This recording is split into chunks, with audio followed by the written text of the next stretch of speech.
এ যুগে যার দিল ভাই নবীর তরে কাঁদে না।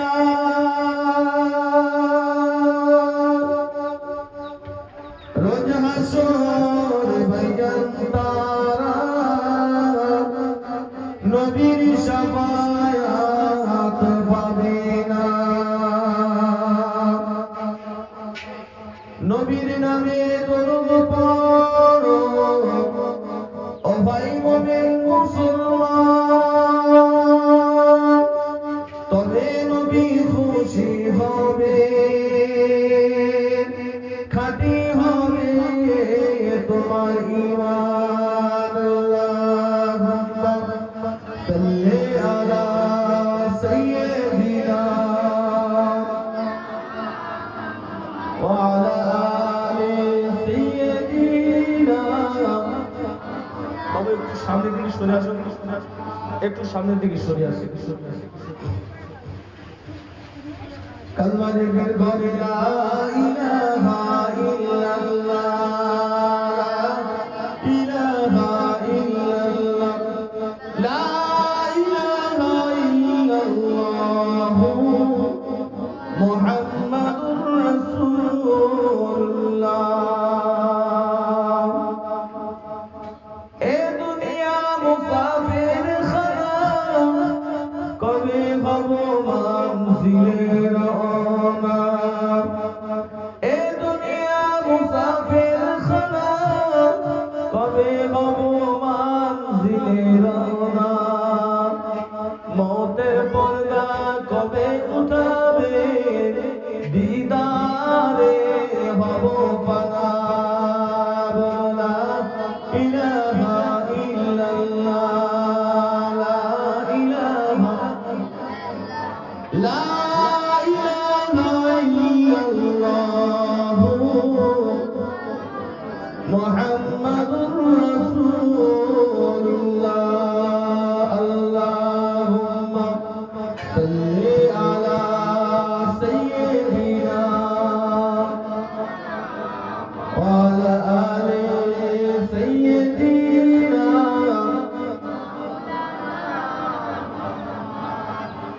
প্যারে হাজিরানি মজলিস, মাননীয় সম্মানীয় সরবদেহ,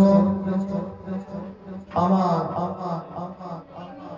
এই মজবুর গ্রামের মসজিদের ইমাম সাহেব এবং মুয়াজ্জিন সাহেব,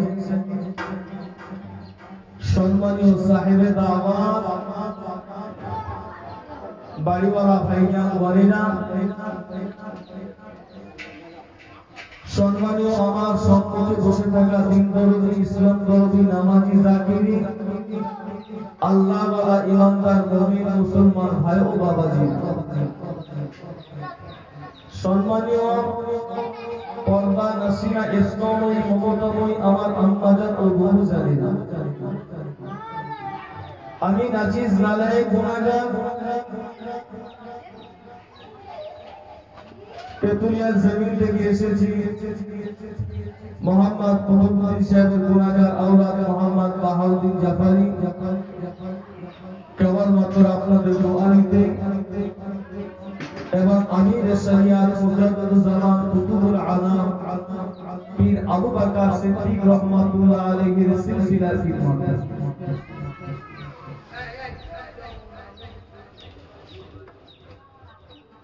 বেশ কিছুক্ষণ ধরে ইমাম সাহেবের জবান থেকে কোরআন ও হাদিসের বাণী শুনছিলেন। কোরআন ও হাদিসের বাণী আলোকপাত করেছেন, আপনারা শ্রবণ করেছেন। আমি গুনাহগার বলতে চাই সেই রব্বুল আলামিনের দরবারে লাখ কোটি শুকরিয়া, কেননা তিনি দিনের মনোনীত মাহফিলে আপনাদের মতো জ্ঞানী, গুণী, ঈমানদার, পরেজগার মুমিন মুসলমানকে কিছু শোনা, আমার মতো গুনাহগারকে কিছু বলার তৌফিক দান করেছেন। বান্দা হিসাবে একবার শুকরিয়া আদায় করে বলুন না আলহামদুলিল্লাহ। আর একটু জোরে বলা যাবে না আলহামদুলিল্লাহ। তারপরে জানাই আল্লাহ রাব্বুল আলামিনের দরবারে লাখ কোটি শুকরিয়া, কেননা তিনি 1 লাখ মতান্তরে 2,24,000 নবী আলাইহিস সালামকে পাঠিয়েছে। আল্লাহ পাক আপনাদের মতো জ্ঞানী গুণী ঈমানদার পরেজগার মুমিন মুসলমানকে এবং আমার মতো গুনাহগারকে সে আখিরি নবী মুহাম্মদুর রাসূলুল্লাহ সাল্লাল্লাহু আলাইহি ওয়াসাল্লামের উম্মাত করে জমিনে প্রেরণ করেছে। আরেকবার বলুন আলহামদুলিল্লাহ। তারপরে জানা সাইয়্যিদুল মুরসালিন শাফিউল নবী হাবিবে নবীকে মাহতাব শরিয়ত মাহতাব নবুয়ত যে নবীকে না সৃষ্টি করলে আল্লাহ আসমান জমিন গাছপালা তরু লতা নদ নদী কুল কায়নাত আজকে আমরা দুনিয়াবি মালিক গাড়ি বাড়ি মালিক টাকা পয়সার মালিক ধন দৌলতের মালিক অর্থনীতির মালিক আমরা কোনো কিছুর মালিক হতে পারতাম বাবু? কোনো কিছুর মালিক আমি আপনি হতে পারতাম। তাই সেই রাসূলুল্লাহর প্রতি লাখ কোটি দরুদ ও সালাম সকলে বলুন না সাল্লাল্লাহু আলাইহি ওয়াসাল্লাম। আমার দিনদার ইমানদার পরেজগার মুমিন মুসলমান ভাই বাবাজিরা, আমি খুব স্বল্প সময়ের মধ্যে মুখতাসার আলোচনা করব, কেননা একটা দুআর মজলিস ইন্তজাম করেছেন এনারা, তার সাথে সাথে মেহমানদারি করবার নিয়ত রেখেছে। তো আমি আপনাদের কাছে বলতে চাই যে আজকের মজলিসটার একটা নাম আছে। কি গো বাবু, নাম নেই? আজকের যে মজলিসটা ইন্তজাম করা হয়েছে এই মজলিসের একটা নাম আছে। এই মজলিসের নামটা কি? ঈসালে সওয়াব। ঠান্ডা মাথায় শুনবেন, এই মজলিসের নাম হলো ঈসালে সওয়াব। এই ঈসালে সওয়াব এর বাংলা অর্থ হলো মৃত ব্যক্তির আত্মার কল্যাণ কামনা করা। বলুন সুবহানাল্লাহ। যখন কোনো গ্রামে কোনো মহল্লায় কোনো পাড়ায় দুআর মজলিস ইন্তজাম করা হয়, তাদের অন্ততম এই উদ্দেশ্যটাকে কাউর বা আব্বা, কাউর বা আম্মা, কাউর বা দাদা দাদি, নানা নানি, চাচা চাচি, আত্মীয় স্বজন কবরস্থ হয়ে গিয়েছে, তাদের রূহের নাজাতের মজলিস, তাদের রূহের নাজাতের মাহফিল, এর নাম হলো ঈসালে সওয়াব। একবার জোরে বলবেন সুবহানাল্লাহ। আজকে আমরা বসেছি ঈসালে সওয়াব। আচ্ছা বলেন দিদি, আমরা মরবো কি মরবো না?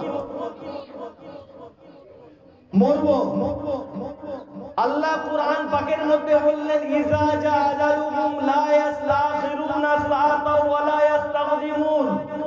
হে দুনিয়ার বান্দা বান্দীরা, তোদের জন্য নির্দিষ্ট সময় নির্ধারিত করে রেখেছি, এক সেকেন্ড এদিক ওদিক হবে না। আমার আজরাইল তোদের কাছে হাজির হয়ে যাবে। মরণকে কিন্তু তোদের বরণ করতে হবে। মরবো কত সময়ের জন্য? এক মিনিটের জন্য, আল্লাহকে খুশি করার জন্য মরবো। বলুন না সুবহানাল্লাহ। তো এক মিনিট আমার আপনার মৌত হবে আল্লাহকে খুশি করবার জন্য। আমাদের নিয়ত রাখবে আমাদের মরণটা যেন হয় আল্লাহকে খুশি রাখবার জন্য। আমার দিনদার ইমানদার পরেজগার মুমিন মুসলমান ভাই ও বাবাজিরা, আমার মুজাদ্দিদুজ জামান পীর আবু বকর সিদ্দিক রাহমাতুল্লাহ আলাইহি তিনি কি মারা গেছেন? কথা বলেন। 5 হুজুর কি মারা গেছে? তবে বলুন মারা যায়? আল্লাহ পাক রব্বুল আলামিন কোরআন পাকের মধ্যে বললেন আলা ইন্না আউলিয়া আল্লাহি লা খাউফুন আলাইহিম ওয়া লা হুম ইয়াহজানুন। নিশ্চয় আমার ওলি আউলিয়ারা তারা জীবিত, তারা কোনোদিনও বলে না। বলুন না সুবহানাল্লাহ। আমি আল্লাহ তাদের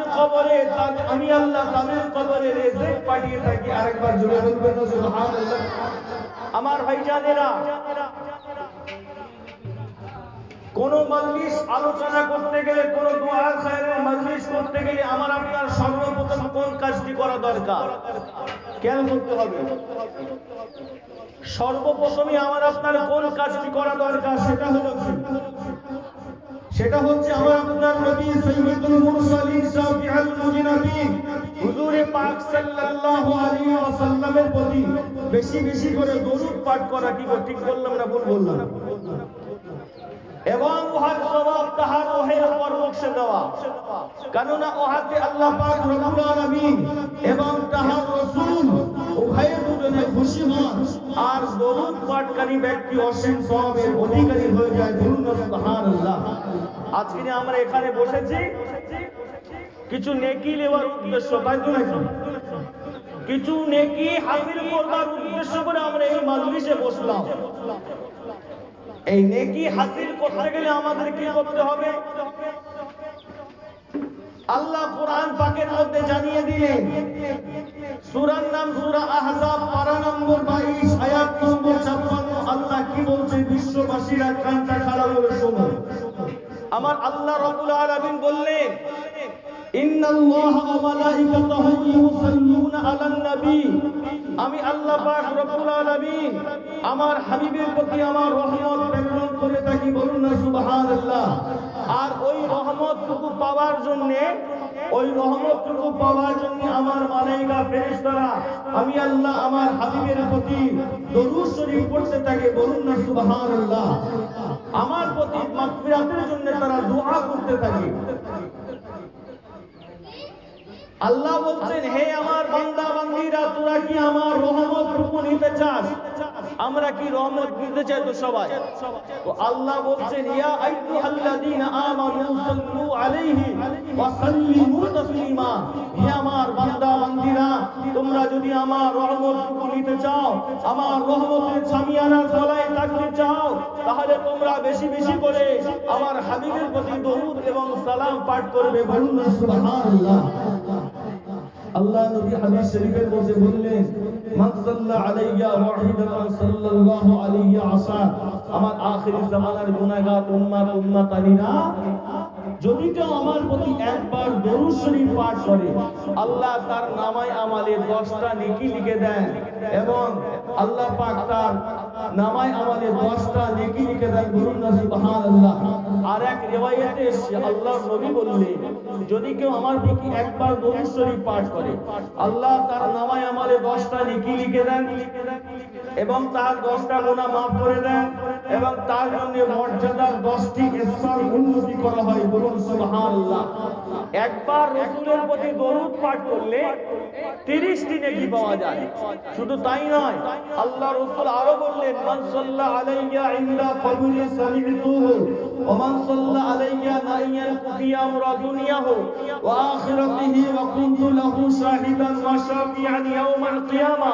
আমি রাসূলুল্লাহ বলে গেলাম, যে ব্যক্তি আমার ওফাতের পরে, আমার ইন্তেকালের পরে আমার মাজার মুকদ্দাসের পাশে দাঁড়িয়ে দাঁড়িয়ে যারা কিনা দরুদ শরীফ পাঠ করবে, আমি রাসূলুল্লাহ দরুদের নজরানাটা নিজের কানে শুনতে পাই। বলুন না সুবহানাল্লাহ। কেননা হাজী সাহেব যারা হজ পাকে গিয়েছেন, বাবু সালাম গেট দিয়ে যখন ঢুকে যেতে যেতে হাজী সাহেবরা সালাম দিতে দিতে যত রকমের সালাম আছে, যত রকমের দরুদ আছে, সালাম দরুদ করতে করতে বাবু সালাম গেট দিয়ে বার হয়। কিন্তু হাজী সাহেব আছেন কেউ? যারা গিয়েছেন তারা বুঝতে পারবেন।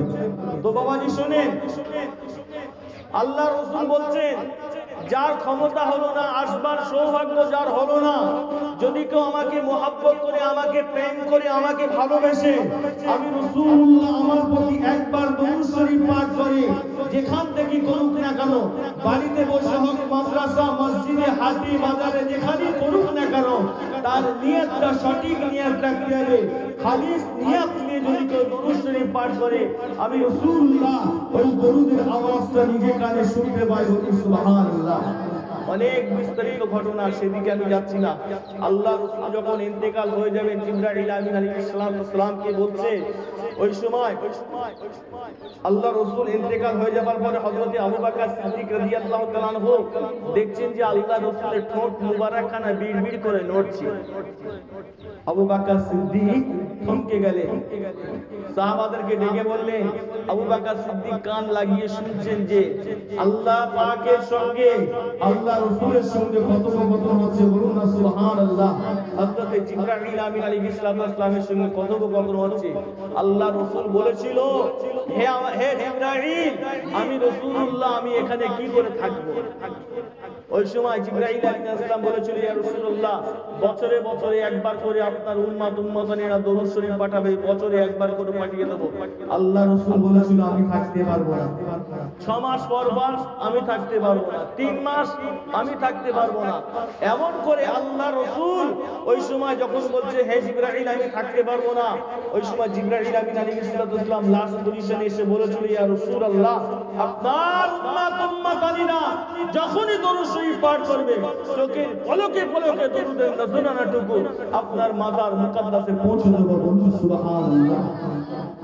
আমার দিনদার ইমানদার পরেজগার মুমিন মুসলমান ভাই বাবাজিরা, আমি একটা কোরআনে আয়াত বলেছিলাম, কাইফা তাকফুরুনা বিল্লাহি ওয়া কুনতুম আমওয়াতান ফাআহইয়াকুম সুম্মা ইউমীতুকুম সুম্মা ইউহয়ীকুম সুম্মা ইলাইহি তুরজাউন। এর অর্থ হলো আল্লাহ বলছেন, যখন তোমার কেউ ছিল না তখন ছিলাম আমি, এখন তোমার সব হয়েছে, পর হয়েছি আমি। ঠিক আছে, আমার কাছে আসতে হবে যতই হবো তুমি, তখন তোমার কেউ হবে না, হব শুধু আমি রব্বুল আলামিন আল্লাহ একা। কি করে শুনি?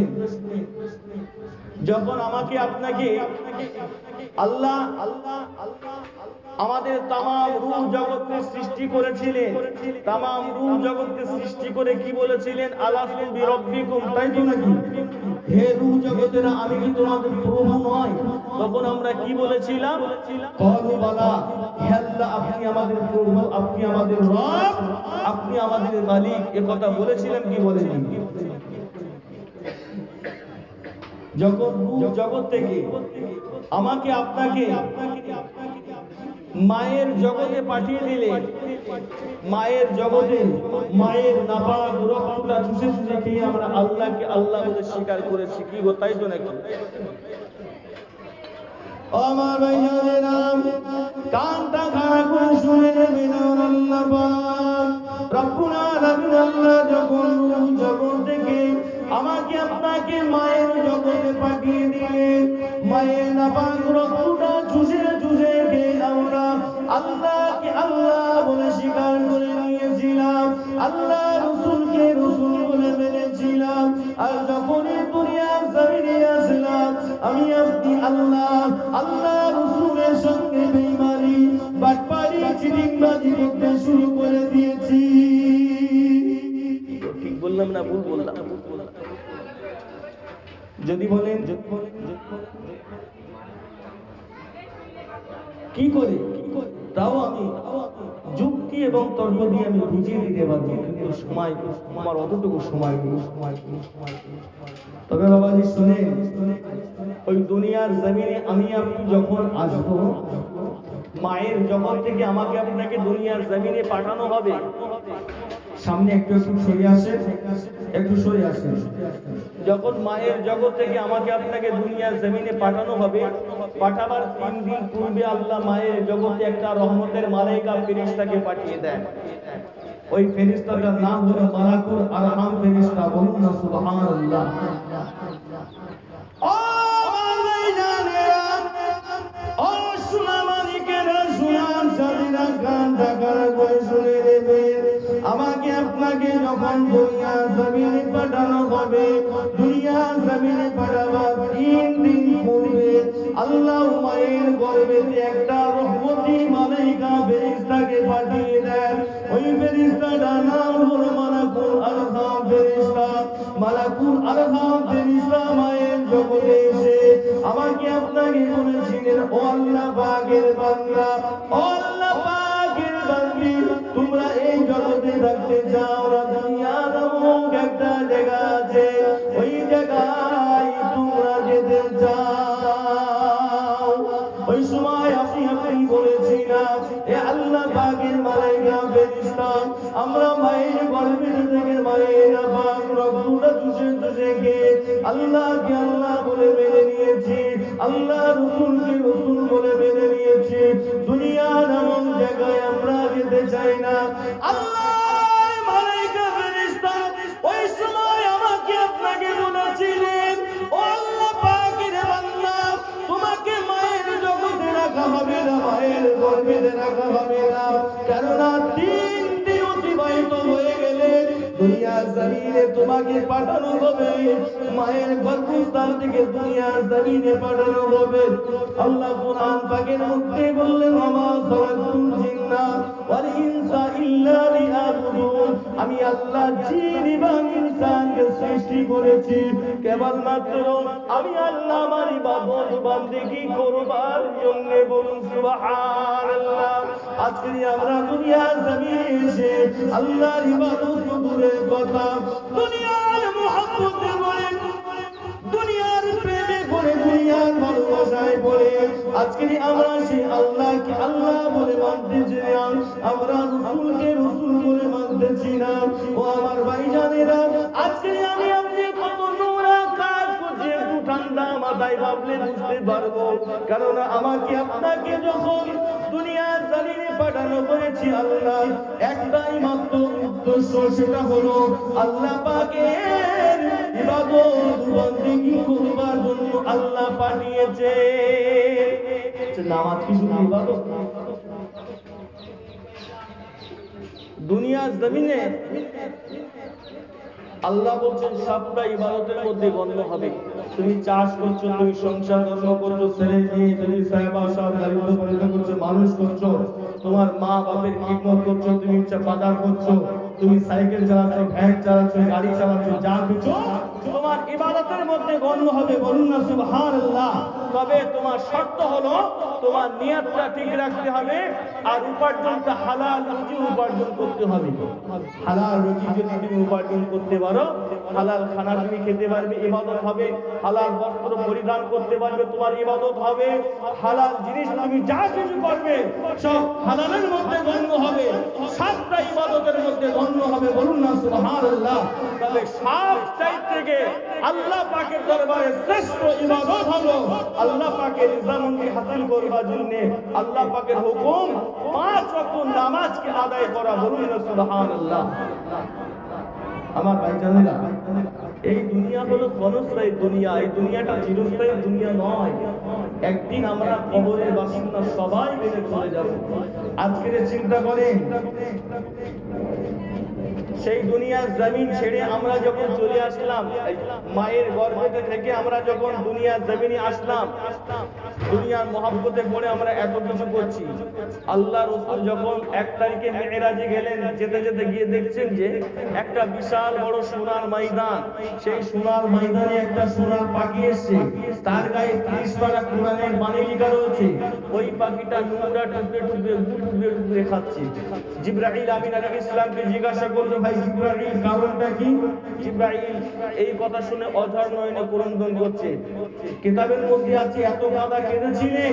জিবরাইল যে জান্নাতি বস্ত্র পরিধান করেছিল, জিবরাইলের চোখের পানিতে জান্নাতি বস্ত্রখানা ভিজে গিয়েছিল। বলুন না সুবহানাল্লাহ।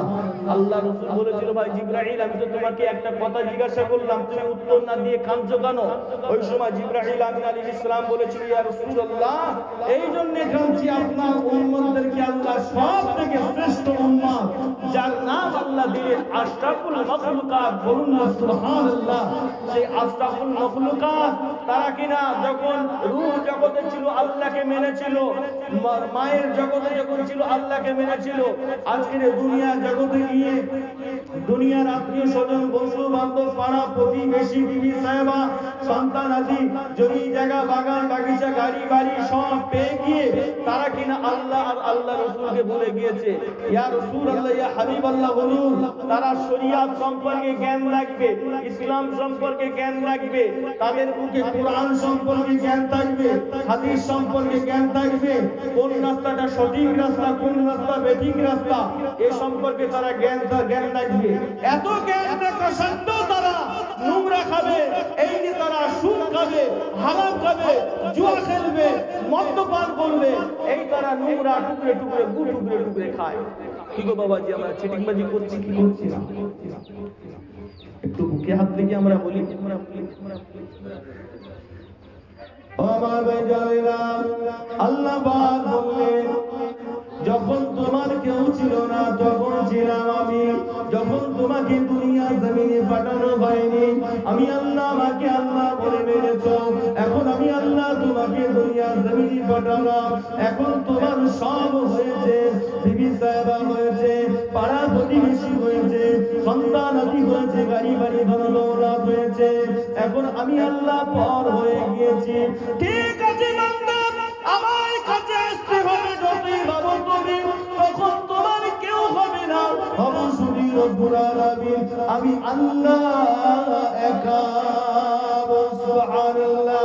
যখন আমি আপনি বিচন শয্যাশায়ী হয়ে যাব, মরণের সারা দিয়ে চলে যাব, আল্লাহ কোরআন পাকের মধ্যে বললেন কুল্লু নাফসিন যায়িকাতুল মাউত, মরণের মাজা, মরণের স্বাদ, মরণের যাজা আল্লাহ প্রত্যেকেরই চাকাবে। যদি তুমি লোহার খাতা তৈরি করে রাখো, কোন পাহাড়ের চূড়ায় লুকিয়ে থাকো, মরণের হাত থেকে তুমি বাঁচতে পারবে না। আজরাইল আলাইহিস সালাতু ওয়াস সালাম ঠিক টাইম মতো তোমার জান কারা কবজ করে নিয়ে চলে আসবে। ও নবী জানেরা, আল্লাহ দিনে 5 ওয়াক্ত নামাজ দিলেন, আল্লাহ পাক ঘোষণা করে দিলেন আমি আল্লাহ পাক আজরাইল আলাইহিস সালাতু ওয়াস সালামকে প্রতি মানুষের দুয়ারে দুয়ারে, প্রতিটা মানুষের কাছে, চাই ছেলে বলেন, মেয়ে বলেন, পুরুষ বলেন, মহিলা বলেন, ছোট ছোট বাচ্চা বলেন, বড় বলেন, মধ্যবর্তী বলেন, আমি আল্লাহ সকলের কাছে দিনে 5 বার করে আজরাইল আলাইহিস সালাতু ওয়াস সালামকে পাঠিয়ে দেই। দিনে 5 বার করে আজরাইল আলাইহিস সালাতু ওয়াস সালাম আমাদের কাছে এসে ঘুরে যান। যখন যার হুকুম হবে, সঙ্গে সঙ্গে তার জানখানা কবজ করে নিয়ে আল্লাহর দরবারে জমা দিয়ে দেবেন। আজরাইল আলাইহিস সালাতু ওয়াস সালাম আল্লাহ পাকের আরশে আজিমে একটা গাছ লাগানো আছে, সেই গাছটা হাতির কানের মতো, সেই পাতাগুলো বড় বড়, সেই পাতায় সকলের নাম লিপিবদ্ধ করা আছে, কার কখন কোন সময় জন্ম হয়েছে, কার কোথায় বাড়ি হবে, এ কত কোন সময় মরবে, কোন দিন, কত সেকেন্ড, কত মিনিট, কত ঘন্টায় মরবে, সব কিছু এই পাতায় লেখা আছে। আজকের এই শীতের মৌসুম, চিন্তা করেন রাস্তা দিয়ে যখন হেঁটে হেঁটে যান, একটু বাতাস হলে গাছের পাতাগুলো ঝরে ঝরে পড়ে না? কি গো বাবাজি, পড়ে তো, গাছের পাতা ঝরে ঝরে পড়ে তো। তো ঠিক ওরকম যখন মৃত্যুর সময় আসবে, গাছের পাতাগুলো হলুদ দ্বারা রং হয়ে যাবে, হলুদ আকার হয়ে যাবে, ওই গাছের পাতা ঝরে আজরাইলের টেবিলে পড়বে, ওই টেবিল থেকে পাতাটা তুলবে, এটা কোথায় না, এটা মোচপুর গ্রামে অমুকের স্ত্রী অমুক, এর এত ঘন্টা, এর এত সেকেন্ড, এত মিনিট, এই টাইমে এর মৃত্যু হবে, সঙ্গে সঙ্গে তার জান সেখানে এসে আল্লাহ কবজ করে নেবেন। মালাকুল মউত আজরাইল আলাইহিস সালাম তার জান কবজ করে নেবেন। আজরাইলের হাত থেকে, মউতের হাত থেকে, মউতের মাজা থেকে আমরা কেউ বাঁচতে পারবো না। তাহলে আমাদের কিসের অহংকার, কিসের তাকাব্বুরি, আমাদের কিসের বড়াই? এই দুনিয়া তো আমাদের একদিন ছেড়ে চলে যেতেই হবে, হবেই হবে, কোনো রেহাই নেই।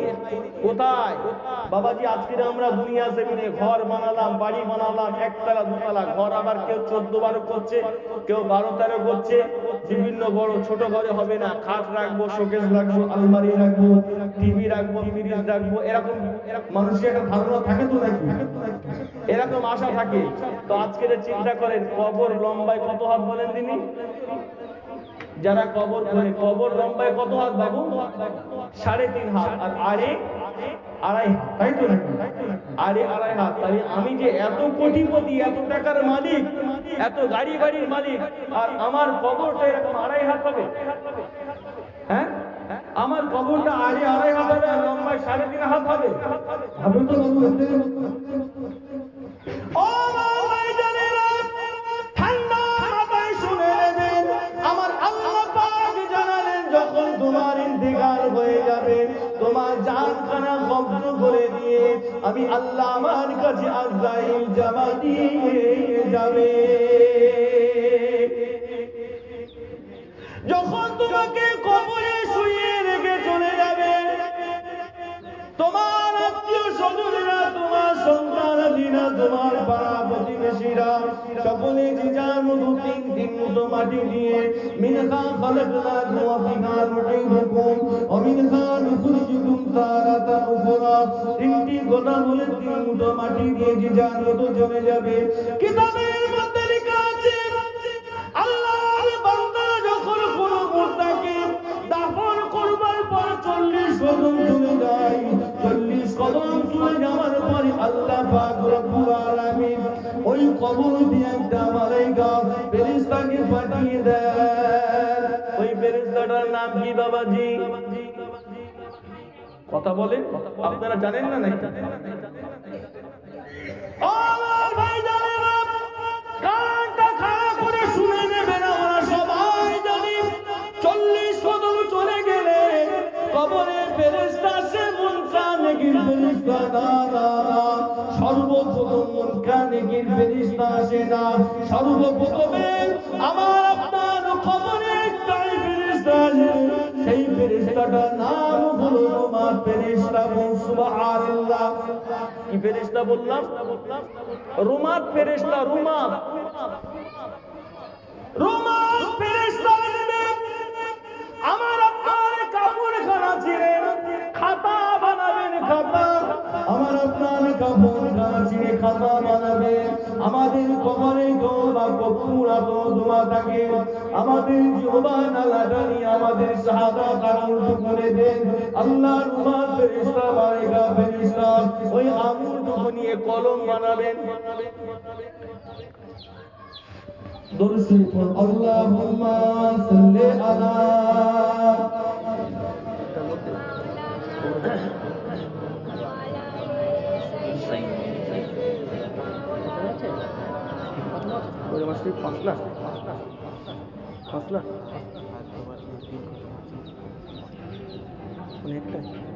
অনেকটার মধ্যে।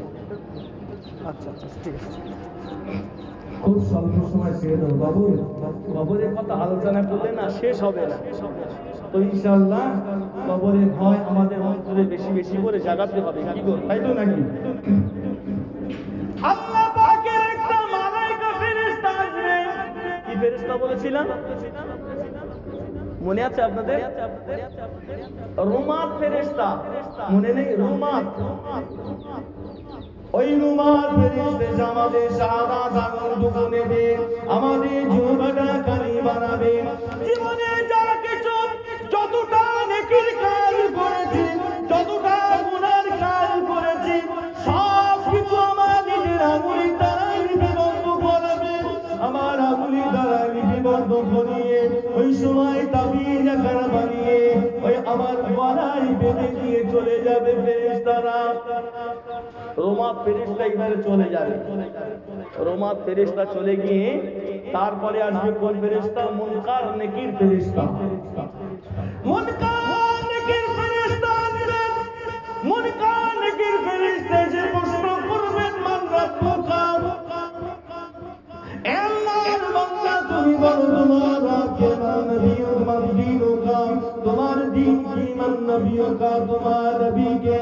ওই সময় যদি নেককার বান্দা হয়, দিনদার বান্দা হয়, সালেহ বান্দা হয়, আল্লাহর মালাইকা ফেরেশতারা যে প্রশ্ন করবে সঙ্গে সঙ্গে ওই বান্দাটা বলতে থাকবে মান রাব্বুকা, রাব্বি আল্লাহ। ফেরেশতাদের উত্তর দেবেন, ফেরেশতারা বলবেন মান দীনুকা, ওই বান্দারা বলবেন দ্বীন ইসলাম।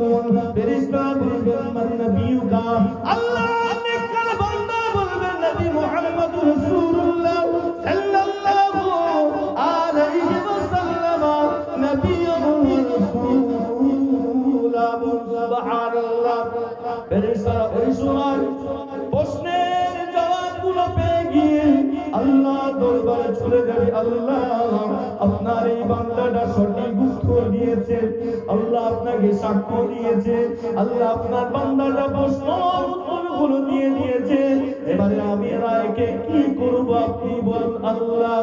ওই সময় আল্লাহ বলবেন, এ আমার মালাইকা ফেরেশতারা আমার ওই বান্দাটাকে, আমার ওই বান্দিটাকে কবরে কিয়ামত পর্যন্ত আরামের সঙ্গে শান্তির সঙ্গে ঘুম পাড়িয়ে দাও। সুবহানাল্লাহ।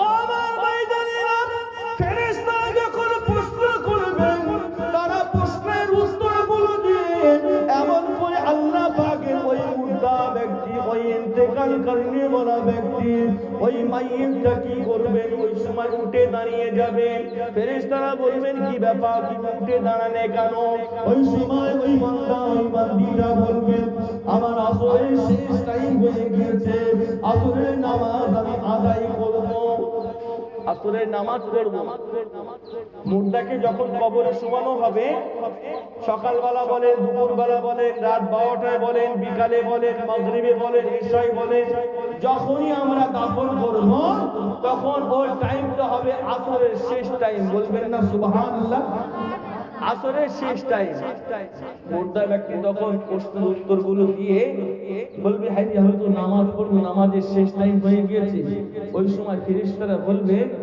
যে তুমি নামাজ পড়বে তো এখন কি করছো না আমি ওযু করব আমি লোটা খুঁজছি ওযু করতে হবে আমার ফেরেশতারা তখন আসবেন আর বলবেন হাই রে আল্লাহর বান্দা তোমার এটা কবর এটা দুনিয়া নয় এখানে নামাজ পড়তে হবে না তখন বান্দাটা বলবে আমি কখন কবরে চলে আসলাম ওই সময় আল্লাহর ফেরেশতারা বলবে দেখো ওই যে সকল তোমাকে দাফন করে কবরস্থ করে চলে যাচ্ছে মুর্দা ব্যক্তি নেককার ব্যক্তি ওই পাড়া প্রতিবেশী সন্তানাদিদের পায়ের দাপটের আওয়াজ পর্যন্ত শুনতে পায় বলুন সুবহানাল্লাহ ওই সময় বান্দা মাথায় হাত দিয়ে বসে বলবে হায় রে আল্লাহ আমি কবরে চলে আসলাম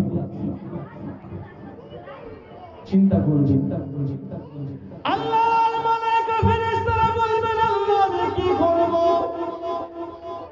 আল্লাহ বলবেন যে কিয়ামত পর্যন্ত আরামের সঙ্গে ঘুম পাড়িয়ে দাও এর কবরে বিটা বিটা হাওয়া ঠান্ডি ঠান্ডা হাওয়া খুশবু হাওয়া বইয়ে দাও জান্নাতি হাওয়া বসতে থাকে সুবহানাল্লাহ ওর কবরটা এত উঁচু হয়ে যাবে আসমান আর জমিন বরাবর উঁচু হয়ে যাবে দৃষ্টি সীমা পর্যন্ত লম্বা চওড়া হয়ে যাবে কি গো বাবাজি কবরে থাকতে পারবে না আল্লাহ যদি নেককার বান্দা হয় কত উঁচু নিচু হবে বলেন তিনি আসমান জমিন বরাবর উঁচু নিচু হবে আর দৃষ্টির শেষ সীমা পর্যন্ত লম্বা চওড়া হয়ে যাবে এত বড় তার কবর হয়ে যাবে বলুন না সুবহানাল্লাহ যদি আল্লাহ পাকের নেককার বান্দা না হতে পারে প্রশ্নের উত্তর যদি না দিতে পারে তাহলে আমাদের কত বড় কঠিন শাস্তি দেবে এটা একটু ভাববার বিষয়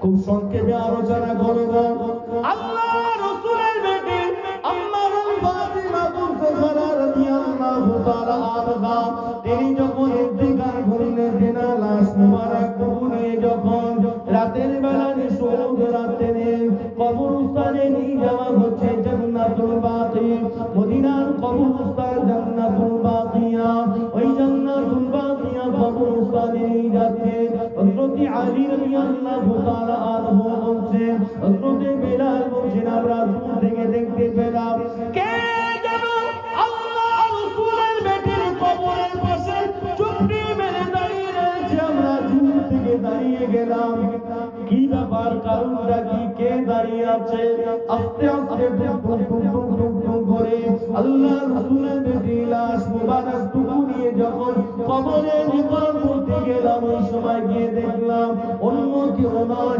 আল্লাহ রাসূলের নিকটতম আত্মীয় হযরত আবু যার গিফারি রাদিয়াল্লাহু তাআলা আনহু বলুন সুবহানাল্লাহ আবু যার গিফারি কি বলেছিলেন কবরকে বলেছিলেন ইয়া কবর ওয়াকাদিরি খাযাল মারআ হে কবরের মাটি তুমি বড় ভাগ্যবান তুমি বড় ধন্যবান আজকে তোমার বুকেতে কাকে রেখে যাব তুমি কি জানো না না জানো না আজকে তোমার বুকেতে রেখে যাব অন্য কাউকে নয় দিন ও দুনিয়ার বাদশাহ দিগের বাদশাহ আখিরি জামানার নবী নূর নবী যাকে না সৃষ্টি করলে আল্লাহ আসমান জমিন গাছপালা তোমাকে আমাকে কিছুই বানাতো না সেই নবীর কন্যা সন্তান নবীর বেটি ফাতিমাকে তোমার জায়গায় রেখে যাব ইয়া কবরে আদাদিরি গাজাল মারার এ কবরের মাটি তুমি বড় ভাগ্যবান তোমার বুকে যাকে রেখে যাব তিনি অন্য কেউ নয় আদিকি রাসূলুল্লাহ এই মেয়েটা হলো আল্লাহ রাসূলের কন্যা ও হাদিকি লিজাওরাতুল আলীল মুরতাজা এই মেয়েটা হলো হযরত আলী রাদিয়াল্লাহু তাআলা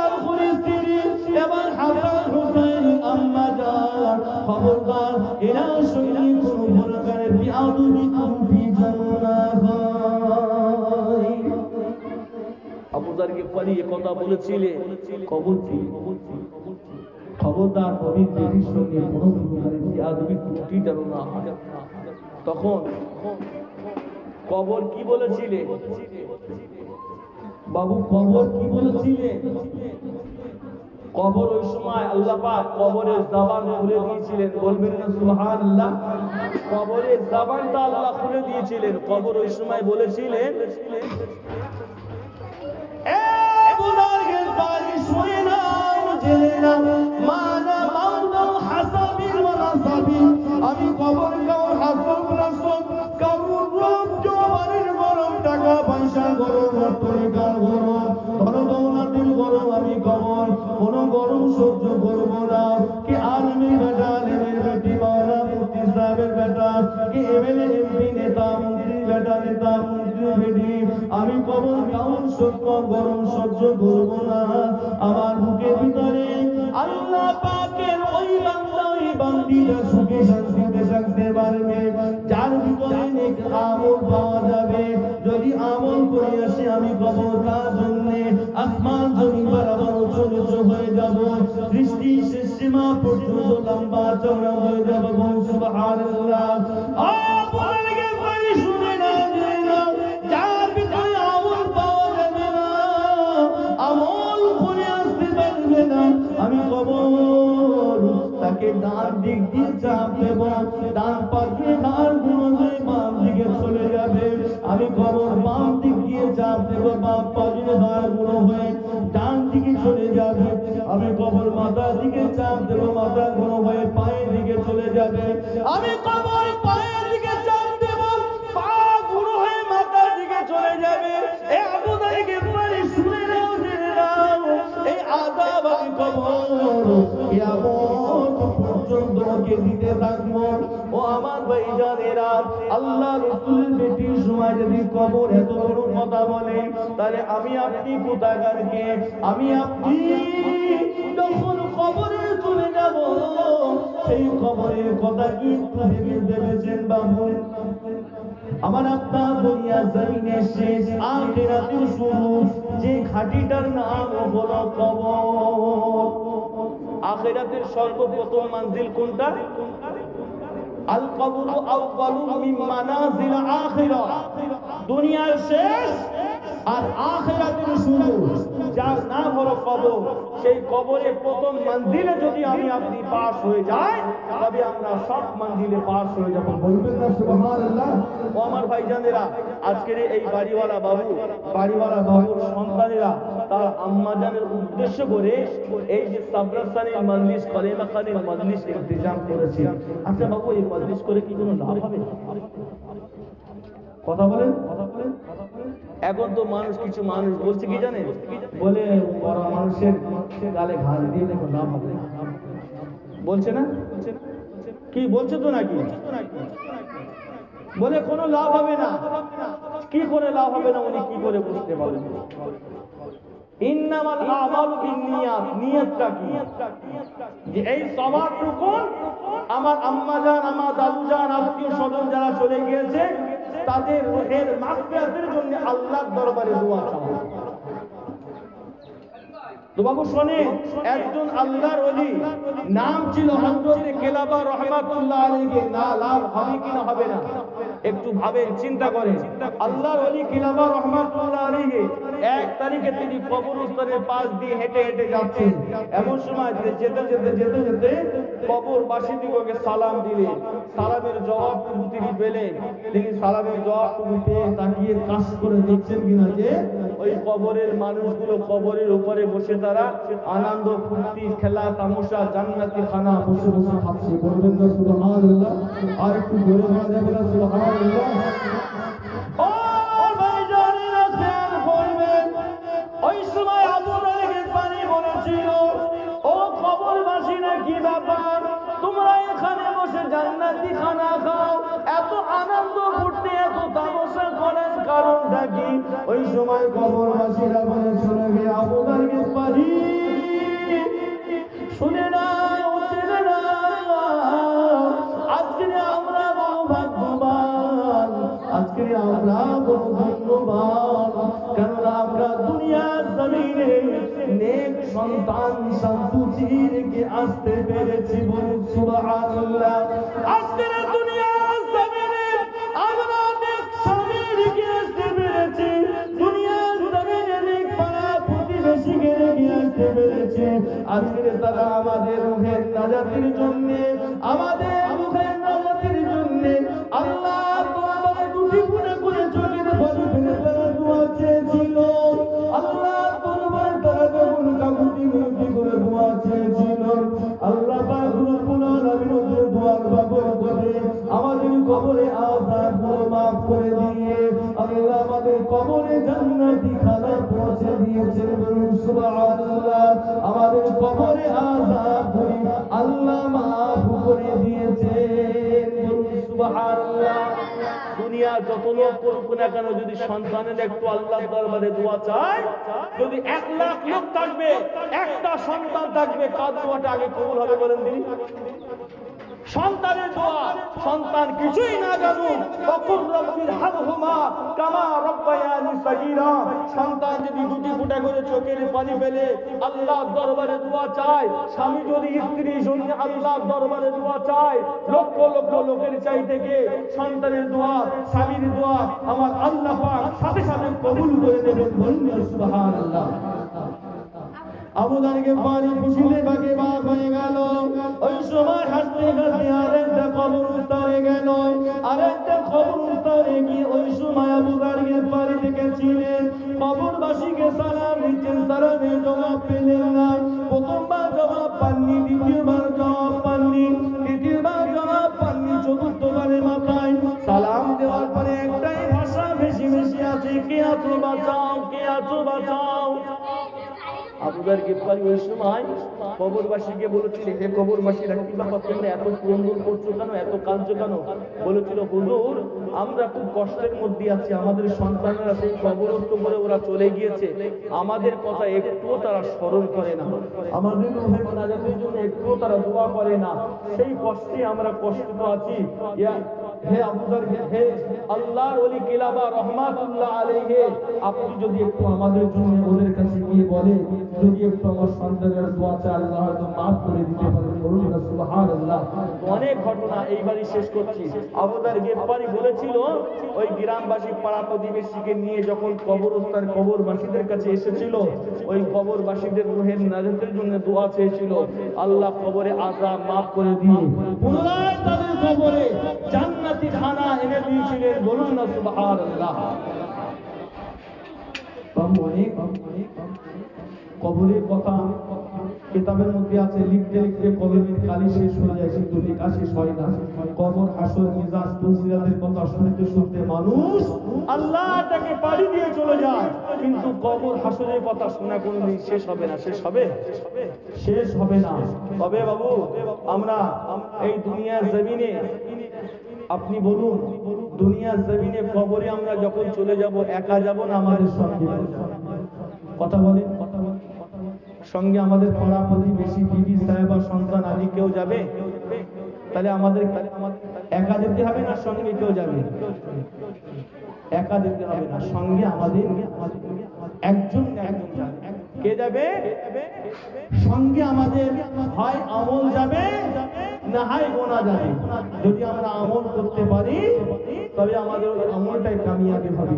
তাই কবি কি বলছে শুনুন, আমি কেন একা ঘরে যাব, আমি কেন একা ঘরে যাব, নবীর কলেমা মোর সঙ্গের সাথী, নামাজ হবে মোর ঘরের বাতি, রোজা হবে মোর মাতার ছাতি, আমি তাদের সাথে রব,